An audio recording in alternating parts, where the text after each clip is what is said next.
And it is one of the hottest days we've seen all year, and workers who do essential labor outside are doing their best to stay cool. Now that includes DOT workers who are busy maintaining state roads during this busy holiday weekend.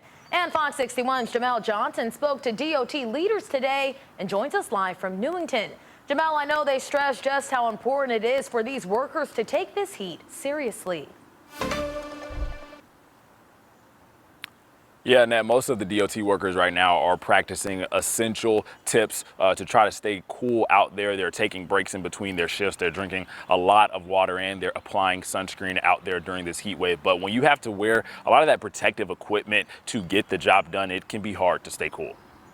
In blizzards and in extreme heat waves, the work never stops for the Department of Transportation. Communications Director Josh Morgan says the State Department takes several precautions to maximize safety. We know that there's a lot of work to do, and if we waited until there was ideal temperatures, whether it's heat or cold, like we're always out there working, and what we do is remind crews to take care of themselves. That means for these workers, hydration and cooling off is the most important. If you're waiting till you feel thirsty, you're already dehydrated. Making sure that they're following their rest breaks, getting out of the heat, getting into the air conditioning or into the shade when they can. So yeah, it's been a hot week. It's going to be a hot summer, but the work doesn't stop because there's a lot to do around Connecticut. Another way to combat the heat is to limit the amount of clothing you wear. But for DOT workers, they still need to wear their protective equipment during construction, and that can make cooling off a challenge. They got to keep their helmets on. They got to keep their vest on. They're not out there with shorts and t-shirts. They have to protect themselves, and that's covering up and also keeping all of their safety gear on. So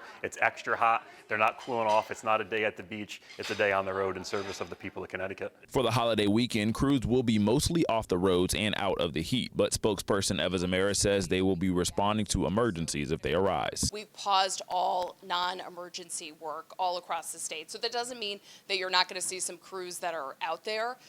But again, that work will be emergency in nature.